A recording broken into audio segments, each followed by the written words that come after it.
ഇടനിലക്കാരെ മൊത്തത്തിൽ കുടിയിറക്കിയോ ശബരിമലയിൽ? മൊത്തത്തിലെന്ന് എനിക്ക് പറയാൻ പറ്റില്ലെങ്കിലും നിങ്ങളിവിടെ സ്വീകാര്യരല്ല എന്നൊരു സന്ദേശം കൊടുക്കാൻ എനിക്ക് ഒരു പരിധിവരെ യു ആർ നോട്ട് വെൽക്കം.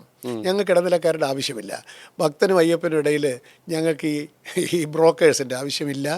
ഉദാഹരണത്തിന് അഹങ്കാരം പറയല്ല, ഒരു ദൂരെ ഇപ്പോൾ ഉദാഹരണത്തിന് അവിടെ ഈ മകരവിളക്ക് സമയത്ത് മുറികൾ വളരെ ഷോർട്ടേജ് ആണല്ലോ. ഞങ്ങൾക്കൊരു 400 മുറികളേ ഉള്ളൂ. അത് കുറച്ച് VIPസിന് പോകും, കുറച്ച് ഒഫീഷ്യൽസിന് പോകും.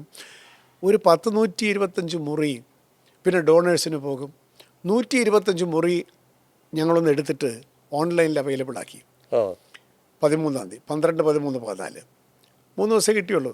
അപ്പോഴത്തേക്കും പോയി. പക്ഷേ ഒരു ശുപാർശയുമില്ലാതെ ഓൺലൈനിൽ കയറിയ സാധാരണ ഭക്തന് ശബരിമലയിൽ മകരവിളക്കിന് മുറി കിട്ടുകയാണ്. ഇതിനു മുമ്പ് കിട്ടില്ല. കാരണം ഈ ഇടനിലക്കാരും വലിയ ഏജൻസികളും ഒക്കെ വന്ന് അങ്ങ് പലരുടെയും പേരിലങ്ങ് എടുത്തിട്ട് മുറി വയ്ക്കും. മുറിയുണ്ടോ? ഇല്ല. ദേവസ്വം ബോർഡിൽ മുറിയില്ല, പക്ഷേ ഞങ്ങളുടെ മുറിയുണ്ട്. എന്താ വില? 1.25 ലക്ഷം രൂപ. അങ്ങനെ ഈ സകല മുറികൾ ഞങ്ങൾ 2,500 രൂപയ്ക്കാണ് കൊടുത്തത്. 2,500, 3,000 രൂപയ്ക്കാണ് കൊടുത്തത്. ഇതാണ് 1.5 ലക്ഷം രൂപയ്ക്ക് ഇടനിലക്കാർ വിറ്റ് കാശുണ്ടാക്കിക്കൊണ്ടിരുന്നത്. അതുപോലെ തന്നെ വേറെ ചിലർ പറഞ്ഞു കേട്ടിട്ട് ചില പാക്കേജ് ഉണ്ട്. നെടുമ്പാശ്ശേരി വിമാനത്താവളത്തിൽ വന്ന് ഇറങ്ങുമ്പോൾ തൊട്ട് റിസീവ് ചെയ്ത് സന്നിധാനത്ത് കൊണ്ടുപോയി എല്ലാം തൊഴുത് പ്രസാദവും വാങ്ങിച്ചു കൊടുത്ത് തന്ത്രിയുടെ അനുഗ്രഹം ഉൾപ്പെടെ വാങ്ങിച്ചു കൊടുക്കുന്നതിന് 5 ലക്ഷം രൂപ.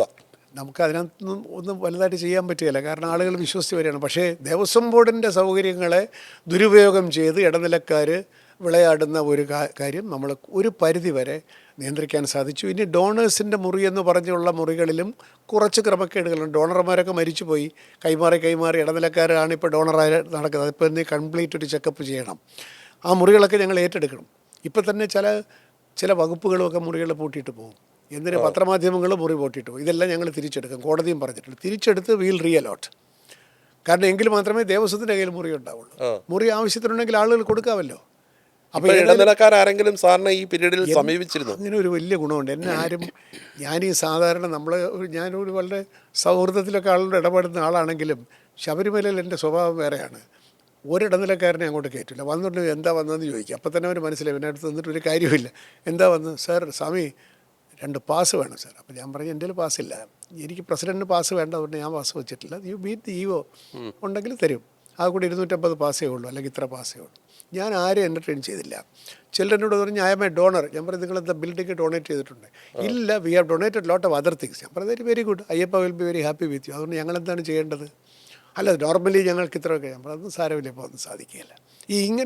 ഈ പരമ്പരാഗതമായി അവിടെ ഇല്ലാത്ത അധികാരം സ്ഥാപിച്ചുകൊണ്ട് ഞങ്ങളിവിടുത്തെ വലിയ ആൾ പുള്ളിയാണെന്ന് പറഞ്ഞിട്ട് അവരുടെ നാട്ടിൽ പോയി പണം പിരിക്കുന്ന ഒരുപാട് ഈ സോക്കോൾഡ് അവതാരങ്ങൾ നമ്മൾ വിളിക്കുന്ന ആളുകളുണ്ട്.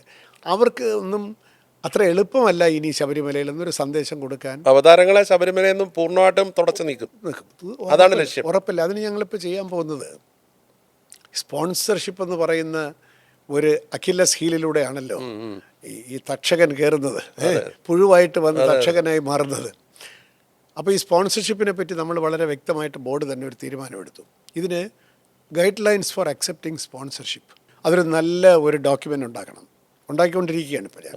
അതിന് ലീഗലായിട്ടൊന്ന് വെറ്റ് ചെയ്ത് ഹൈക്കോടതിയെ കൂടെ ഒന്ന് ബോധ്യപ്പെടുത്തും. എന്ന് പറഞ്ഞാൽ ആർക്കെങ്കിലും എന്തെങ്കിലും തോന്നുകയാണ് അയ്യപ്പന് ഒരു കിരീടം കൊടുക്കാം, ഉടനെ സ്പോൺസർ വരുന്നു, അവൻ്റെ സ്പോൺസറിൻ്റെ ഇടനിലക്കാരൻ വരുന്നു, സാർ ആളിരിക്കും സാർ ഞാനത് ശരിയാക്കി തരാം എന്ന് പറഞ്ഞിട്ട് ഇയാൾ സ്പോൺസറായിട്ട് വരുന്നു, ആരുടെ അടുത്തെങ്കിലും പോയി സ്വർണം വാങ്ങിക്കുന്നു, കിരീടം കൊണ്ടുവരുന്നു, പിന്നെ അതിൻ്റെ പേരിൽ ആളായി നടക്കുന്നു. അയ്യപ്പന് എന്ത് വേണോ നിങ്ങൾ കൊടുത്തോളൂ, നമുക്കൊരു വിരോധമില്ല, ഡയറക്റ്റായിട്ട് കൊണ്ട് സമർപ്പിച്ചോളുക, രസീത് വാങ്ങിച്ചോളുക, പൊക്കോളുക. അതുകൊണ്ട് പ്രത്യേകിച്ച് ഒരു പ്രിവിലേജും ഇല്ല. പക്ഷേ ഞങ്ങൾക്ക് അവിടെ എന്തെങ്കിലും കെട്ടണമോ അല്ലെങ്കിൽ വേറെ നമ്മൾ തന്നെ തീരുമാനിക്കുന്ന ഞങ്ങളുടെ ചില ആവശ്യങ്ങളുണ്ട്. അവിടെ വളരെ വലിയ ഇൻവെസ്റ്റ്മെൻറ്റ് വേണ്ട ആവശ്യങ്ങൾ, അത് മാത്രമേ ഞങ്ങൾ സ്പോൺസർഷിപ്പിലേക്ക് പോകുന്നുള്ളൂ. അതിന് നമ്മൾ തന്നെ അങ്ങോട്ട് പോകും. നമ്മൾ പറയും ഇന്ന കാര്യങ്ങളുണ്ട്, are you interested to sponsor? ആണെങ്കിൽ കോർപ്പറേറ്റ്സിന് വരാം, ആർക്ക് വേണമെങ്കിലും വരാം. അവരുടെ ഇൻകം ടാക്സ് സ്റ്റേറ്റ്മെൻറ്റ് നമ്മൾ നോക്കുന്നു, അവരുടെ ഓഡിറ്റഡ് ബാലൻസ് ഷീറ്റ് നോക്കുന്നു, നമ്മളൊരു എഗ്രിമെൻറ്റ് തയ്യാറാക്കുന്നു. അതനുസരിച്ചിട്ട് അവർ ചെയ്തു തരികയോ ചെയ്യാൻ പണം ഏൽപ്പിക്കുകയോ കൃത്യമായി സുതാര്യമായി ക്ലാരിറ്റിയോട് മേൽവിലാസമുള്ള സ്പോൺസേഴ്സ് വന്നാൽ മതി, ഇൻകം ടാക്സ് കൊടുക്കുന്ന സ്പോൺസേഴ്സ് വന്നാൽ മതി.